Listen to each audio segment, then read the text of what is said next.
Hello, everyone, and welcome to Codicology 1.2. This is going to be the lecture in which we talk about parchment and parchment creation, and we're going to take a look at some of the physical characteristics of parchment and how you can interpret what you see to learn more about how parchment was created, the signs of imperfection during that creation process, and how human intervention, the intervention of the elements in animals and things like that, have interacted with parchment to create signs that we can interpret to help us learn more about how the manuscript might have been used during its long life. As with the previous lecture, I'm going to share with you a PowerPoint, and we will begin as soon as I can get this shared. All right, let's begin this PowerPoint from the beginning. So when we left off with Codicology 1.1, pre-parchment writing supports, we left it with papyrus, and I had talked a little bit about the decline in papyrus as the dominant writing support as we got into late antiquity and into the early medieval period. I won't go through all of that again, but those three reasons, the three reasons that most scholars kind of combine together to provide some understanding of why papyrus fell out of favor were the rise of Christianity, the expanding of the Roman Empire, and the combined stresses that put on the supply of writing materials, writing supports, namely papyrus, and then also those two things combined with supposed crop blight in the major papyrus growing centers.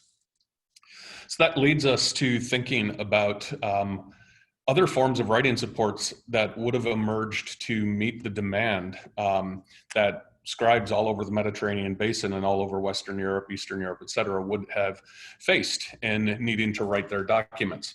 So that brings us to parchment. And what we're looking at in this picture here underneath the title is skin, and essentially the epidermis and the dermis, and notably with the dermis, the papillary layer and the reticular layer of the dermis. So let's move on to the next slide and we can look at some diagrams here. So when we're thinking about skin structure, skin is essentially formed, the outer portion, the epidermis, that which we can see in the top layer of skin, is formed of fibrous protein called keratin, and that forms the basic structure of the outer layer of skin. It's also kind of the foundation for fingernails and hair in humans, scales, claws, hooves, shells, things like that. That epidermis needs to be completely scraped away if you're going to create a really good parchment writing support.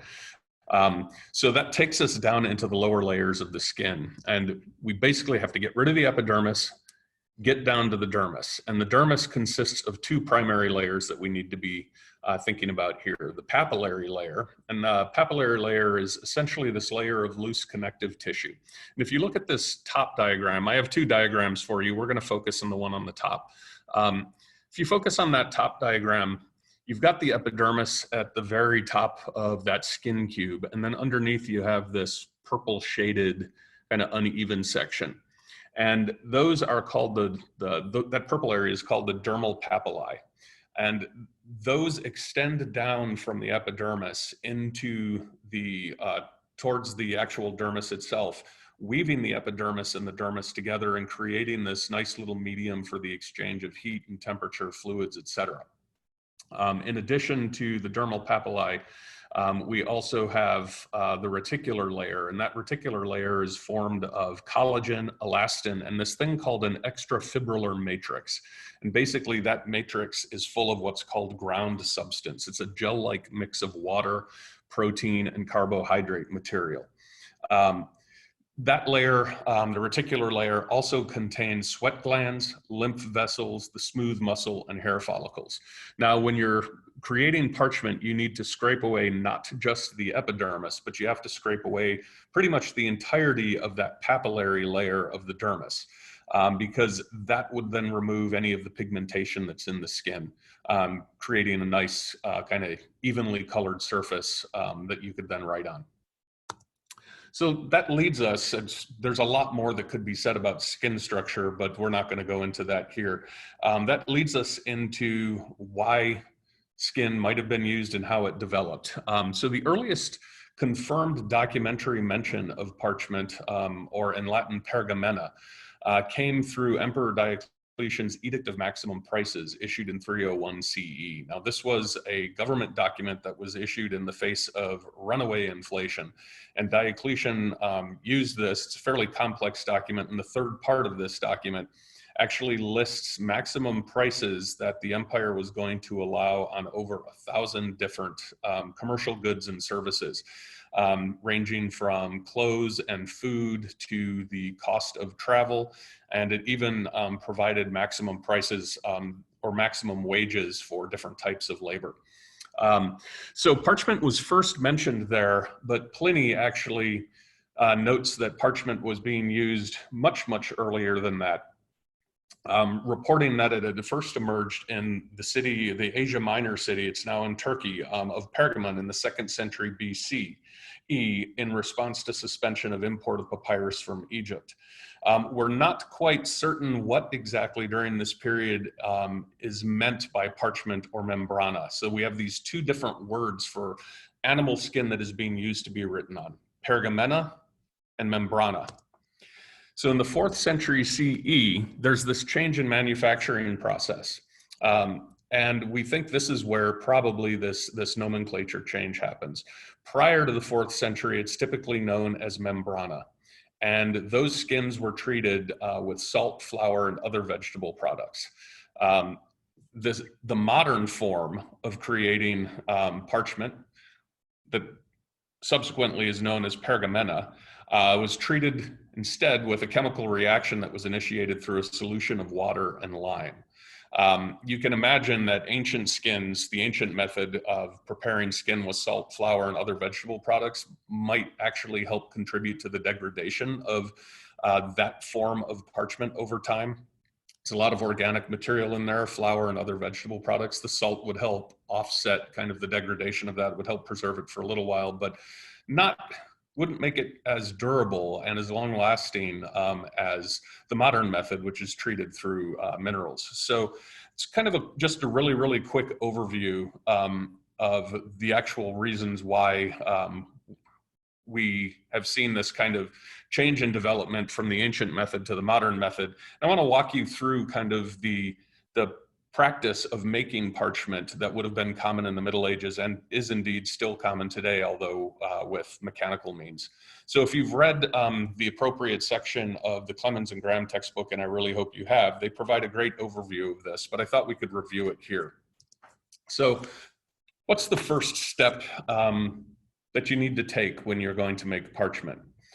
All parchment, all medieval manuscripts made of parchment were once animals roaming in a field. So the absolute first step is you have to slaughter that animal, or typically a herd of animals or a small group of animals. Typically, you're probably not going to be slaughtering a single animal in order to just capture one skin. So you've got the slaughter process, usually slitting the throat and then bleeding the animal. Bleeding the animal properly is utterly important in this process. So keep in mind, I just mentioned you're typically not going to be slaughtering animals one at a time while you're doing this. You're probably going to slaughter them by the bunch. And if you simply cut throats and then allow the animal to fall and bleed out, a lot of that blood is going to pool on the side of the animal lying on the ground. And if you let that blood gather and pool there, it's going to create problems with vein patterns, and it's going to darken the skin, making half of the animal basically unusable. So it's absolutely important that right after slaughter, you're bleeding it properly in order to drain as much blood as possible. You then have to preserve the skin. Typically, you're not slaughtering the animal at the site where you're actually going to create the parchment. So you have to preserve it. And typically what this means is you're going to wash it out really quickly, but you're going to dry it and salt it. That salt, well, as the skin dries, will help preserve it for the duration of however long it's going to take to transport from the field to the actual workshop where the parchment making is going to happen. So we've transported it now, and we've gotten it to that parchment making workshop, and you can't simply just dump this into the first crucial stage of parchment making, which we'll get to in a second. First, you have to get all that salt out of it. If you do not get the salt out, that salt is going to weaken the fiber structure of the skin over time. It can also cause discoloration. essentially it's going to give you a not very good product. So the next step, the third step in this process after slaughter and preservation, is you have to soak it in clean water. You've got to draw out all that salt. And this can take quite a bit of time and repeated rinses and repeated soaks. But once you've gotten to this stage where you think most of that salt has been leached out of the skin, we get into the nitty-gritty of parchment making. And this is where that 4th century modern method of parchment making, as opposed to making membrana, comes in. Rather than using organic plant and animal products to help make the parchment, we're using the mineral lime. So you'll have these pits, and this picture at the top of your screen is from late 19th, early 20th century French parchment making facility. The color pictures down at the bottom are from a modern North African parchment making and leather making facility. Pretty substantial operation going on in those pictures down below. But essentially you'll have your skins, you've just soaked them and you've released all of that salt. You've gotten the salt out of the system. And you have these vats or pits that are full of a water and lime mineral solution. And you'll dump those skins into those pits and you stir and you let them soak. Now, the reason that you're using lime, that lime is caustic. And as it soaks, it's going to loosen up a lot of the connective tissue, any kind of blood vessels or muscle tissue that might have adhered to the inner side of the skin. At the same time it's doing that, it's also loosening up the hair on the other side of the animal, on the outside, the external surface of the skin. And it's loosening all that up, and it's going to make it easier to peel off when you get into the later stages of parchment making. So depending on the consistency of your solution, depending on whether it's really, really, really strong in its lime content or very, very weak, you're going to have to soak that at varying lengths. Shorter, the heavier the lime mixture is. The next step is what's called scudding. So in this top left picture, you can see these Frenchmen dunking, stirring, and pulling out animal skins. So you've got this lime that's soaked in, it's loosened all of this tissue, and you have to now get it off. So you put it on what's called a scudding horse, and you can see this here on the top right-hand side image, where the skin has been draped over a convex-shaped piece of wood, really, and the man has this concave shaped blade that he's holding with 2 hands, and he takes that blade and he runs it back and forth on that skin, stripping off the hair. If he flips it over, he can strip off more of the connective tissue, the muscle tissue, etc. You've got a couple illustrations there of scudding blades and a scudding horse. So once you've done the scudding, effectively you have what results in a pretty clean piece of animal skin. And you then have to start the drying under tension process. And this is the absolute most important part. This is the crucial part of making parchment. So up until this point, you've gone most of the way towards creating leather. You can write on leather, but leather is not the same thing as parchment. Leather is a different kind of process of curing and tanning. Parchment, on the other hand, has to undergo a physical change that leather does not. And this can only happen in the drying under tension process. So you've soaked it, you've introduced a caustic solution to help loosen up connective tissue and hair, you've scraped it. You're left with what's a pretty clean piece of animal skin, but it's not yet ready to be written on. So you take what are called pippins, little smooth pebbles, and you take those pippins and you gather up a hunk of skin around it, wrap a cord around that pippin and draw that cord out to the edge of a wooden frame. That wooden frame is what's called a hearse, and it's spelled H-E-R-S-E. As you can see in the picture on the top left, we've got an unfinished skin drawn up on a hearse. So you take pippins, you apply them all the way around the perimeter of the animal skin, you attach cords or a rope to those pippins, draw those out to pegs on the hearse, on the frame of the hearse, or you can just take cord and tie it to the edge of the hearse, constantly being able to then tighten it a little bit. And you get it as tight as you possibly can, almost like a drum head. Now the skin is soaking wet at this point.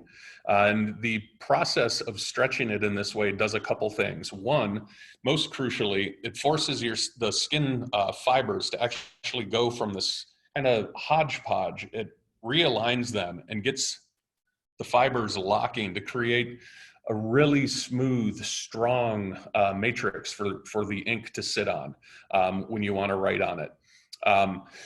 In addition to pulling the fibers and realigning the fibers, what the drying under tension process does is it actually starts forcing moisture out of that skin. In order to help with that process of drawing the moisture out or forcing the moisture out, you're also going to use what's called a lunellum, or a curved blade.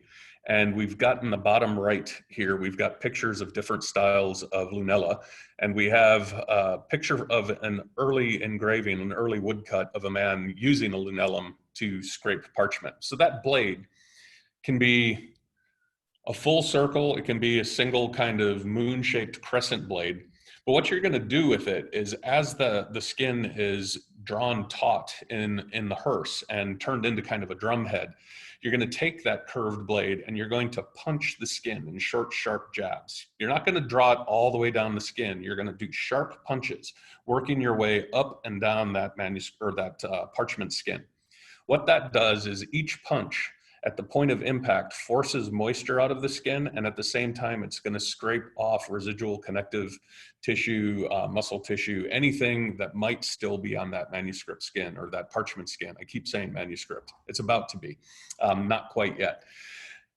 During this process, as you're punching and drying it, you will do this over the course of a couple of weeks, and you persistently will retighten those cords, the cords around the pippins.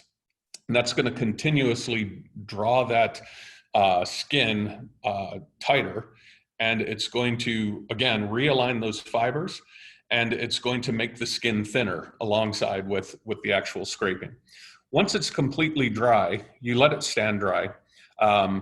Once it's completely dry, you're going to cut it from the hearse, and then you're basically ready to go. And here we've got a picture of someone cutting finished skin from the hearse, and on the right we have a little diagram of basically where pages from a book are going to come from on an animal skin.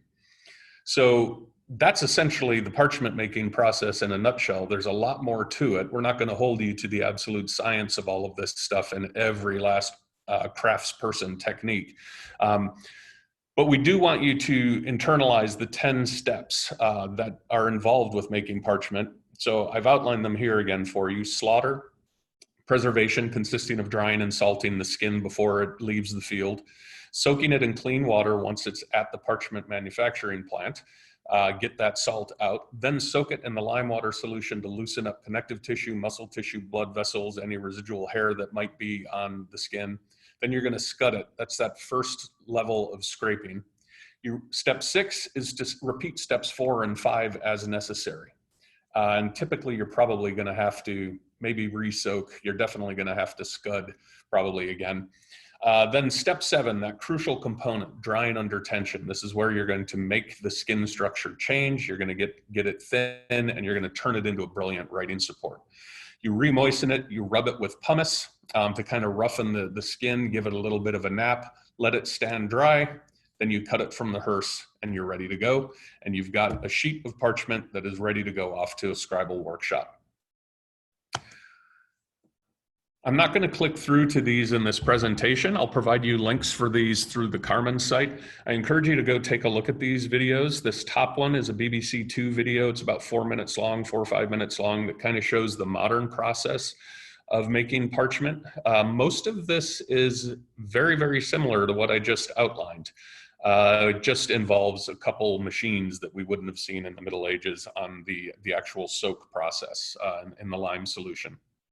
The middle link is one I only recently discovered, and it's a really, really short kind of analog to the first video. The neatest thing about it, I think, that it illustrates that the top video does not, is it shows someone who's remarkably good at assembling the pippin cord setup and then tying it to a hearse. And so you get to see this process happening. It's a very relaxing short video. It's about 2 minutes, and it's got some nice music that accompanies it.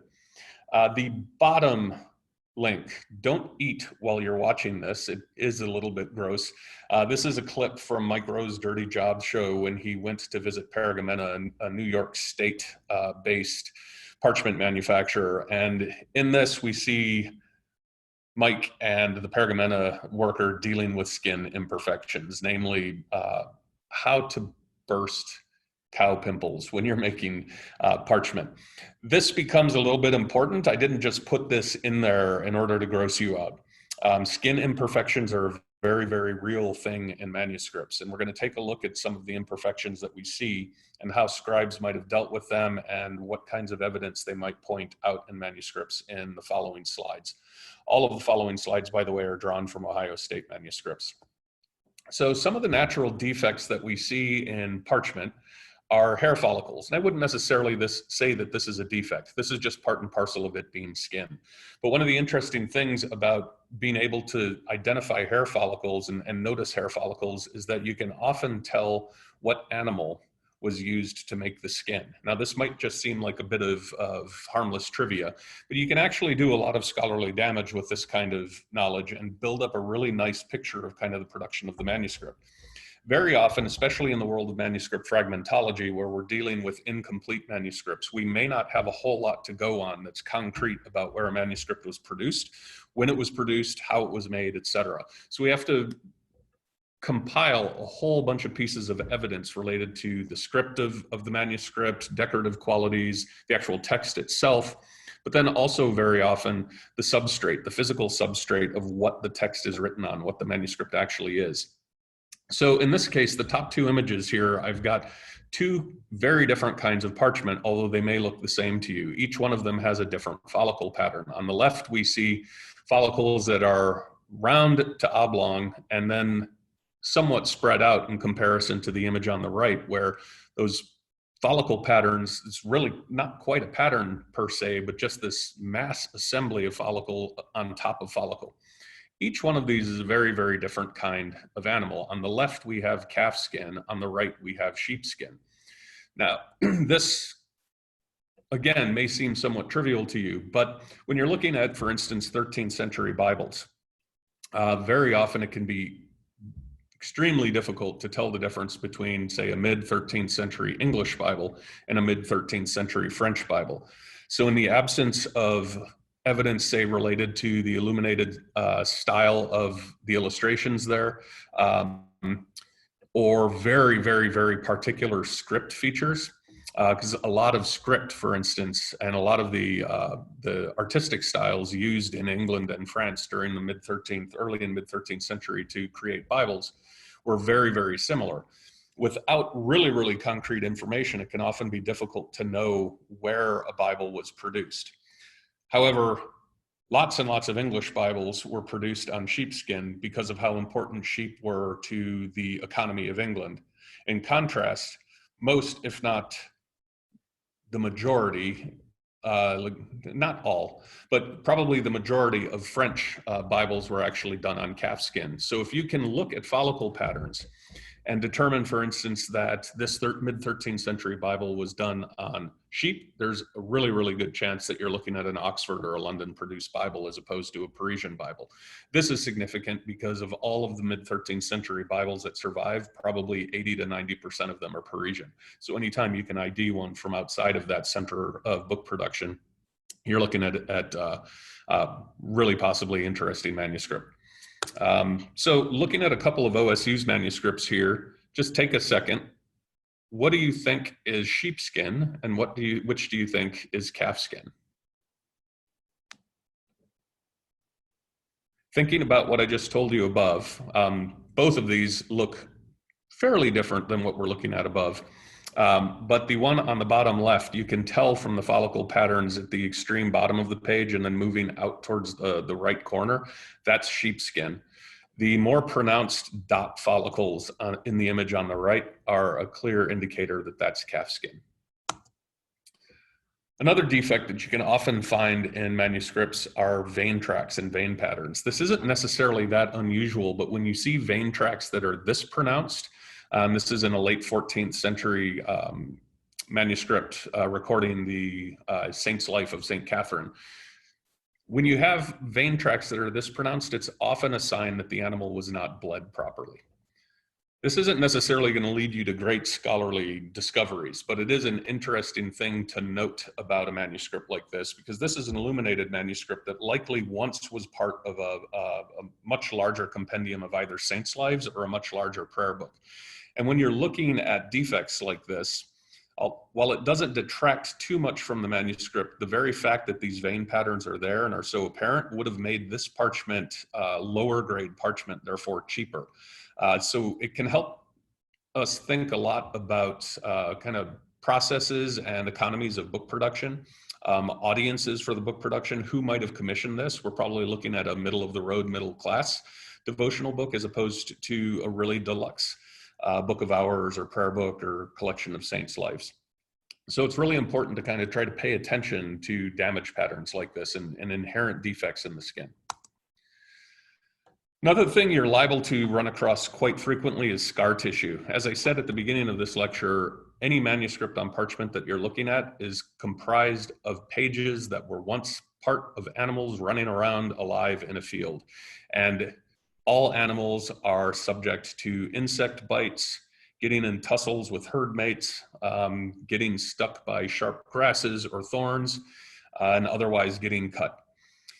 All of that results in scar tissue. And when you get to the drying under tension point of parchment creation, as that skin is getting stretched on the hearse, scar tissue, which almost inherently is weaker than the original skin tissue around it, that scar tissue will split. What we're looking at here is a circa 1400 English manuscript, where we see in the bottom right quadrant of this image, you see a very distinct, large piece of scar tissue that the scribe has written over. And then above that, we see two lines of split scar tissue that have attempted to, some parchment maker has attempted to try to sew shut in order to prevent those holes from spreading during the drying under tension process.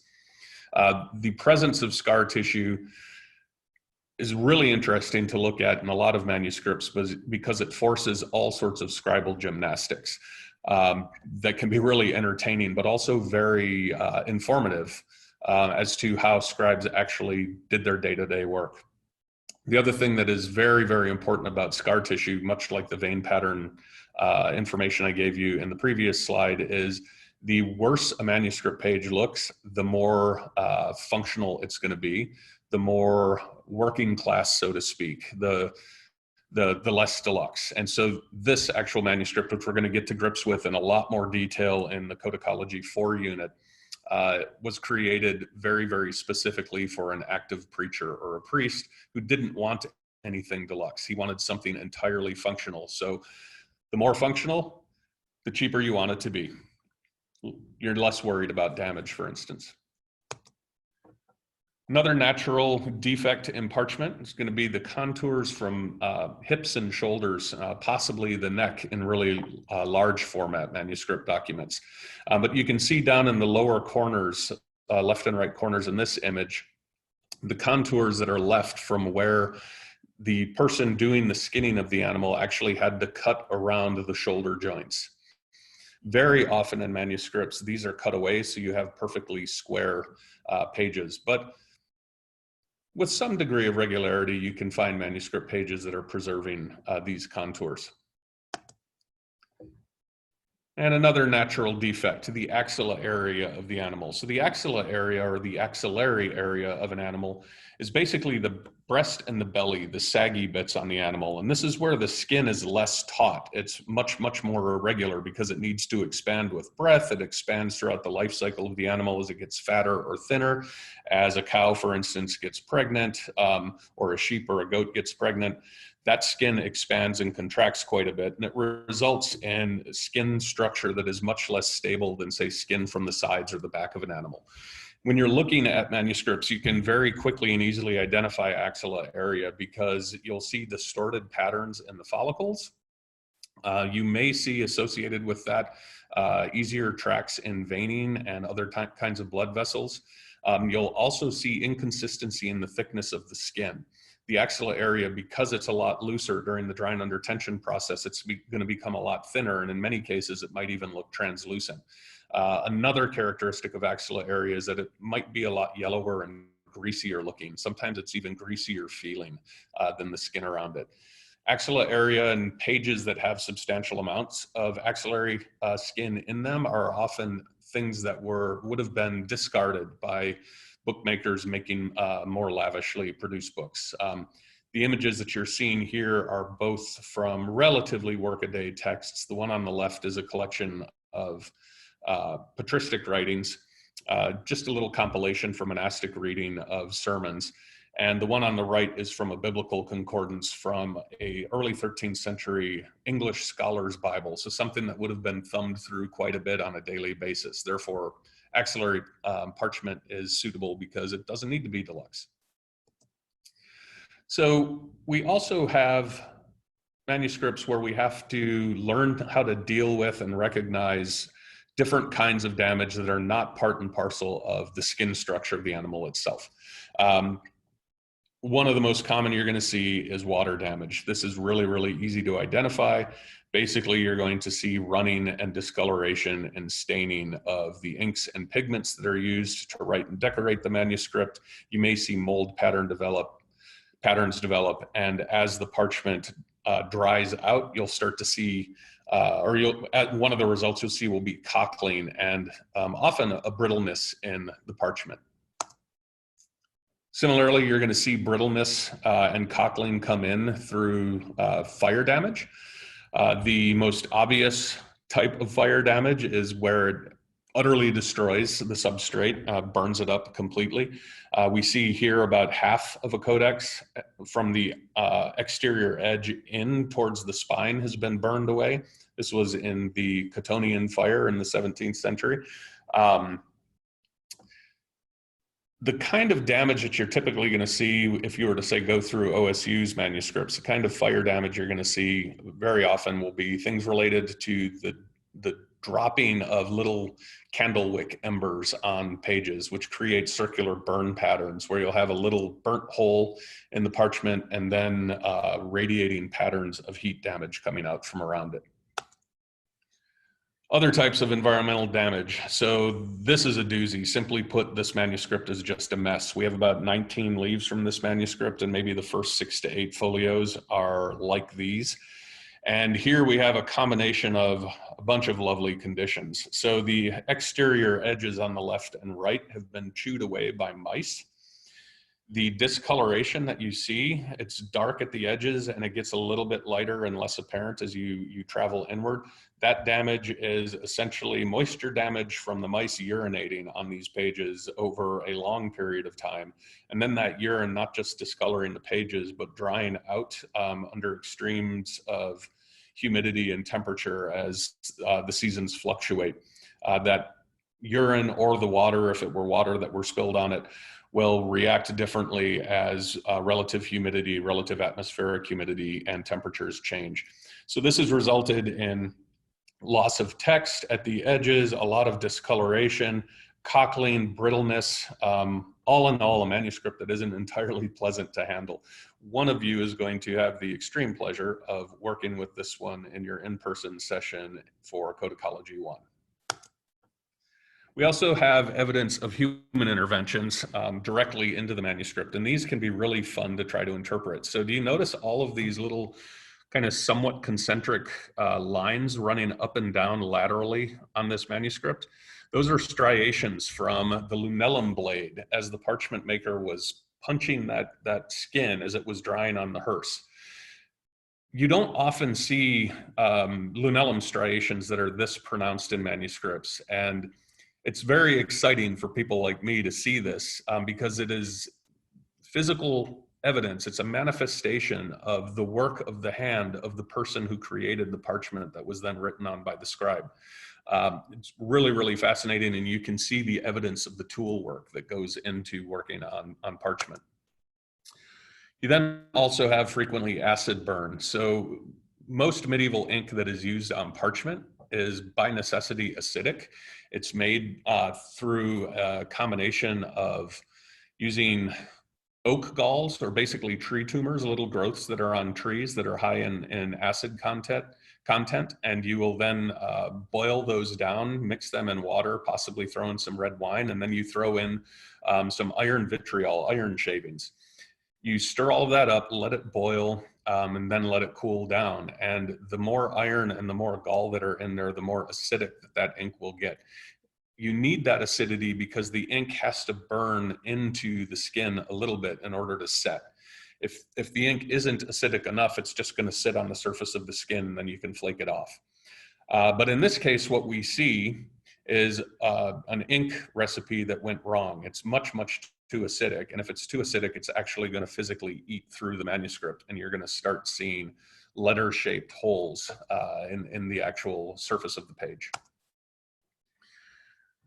So I already mentioned scar tissue as a natural defect.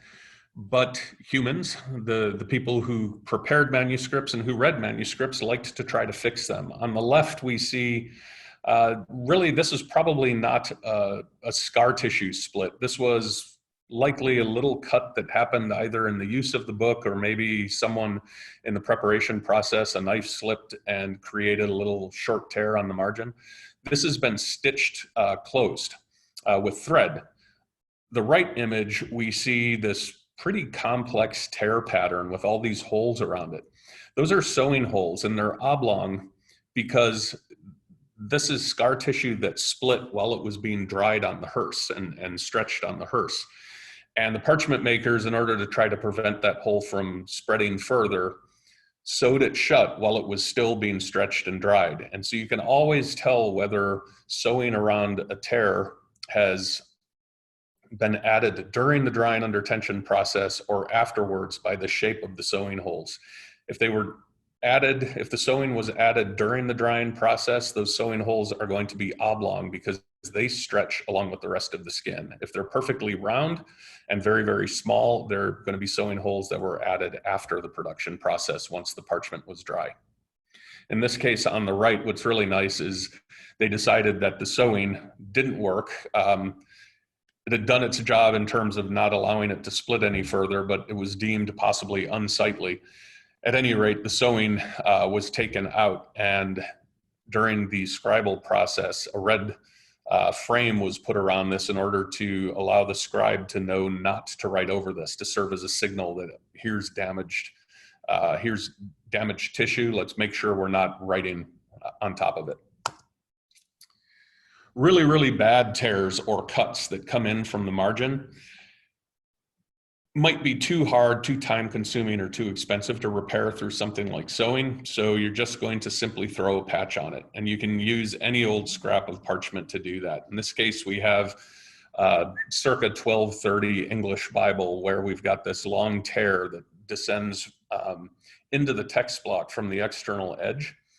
And this was likely done as part of the parchment production process, or possibly in the scribal production process where they were just getting things ready to write on. And we see this long cut go through. And in order to just stabilize it, they threw a patch on in the margin. It doesn't obscure any of the text. It hasn't been written on after the fact by the scribe if it was added before the scribal process. But it's a suitable enough repair that it allows the whole thing to just hold together nicely. And sometimes a tear or scar tissue is deemed too unsightly, and it is just altogether removed and cut out of the margin or cut out of the page. And in this case, we know that there had been an attempted repair at some stage prior to this big cut being put in on the right, because if you follow around the perimeter of this cut, you're going to see all of these little indentations. Those are the edges of sewing holes. So if an attempted repair goes wrong, or if a cut or scar tissue is deemed too unsightly, you can just simply excise it. And this leads us to our final piece of kind of human intervention into manuscripts that I want to cover today. And this is what's called a palimpsest. So parchment making and parchment itself was not a cheap process. It was not a cheap product. Animals were not cheap. And then on top of that, you're adding in a very lengthy process of production in order to create parchment.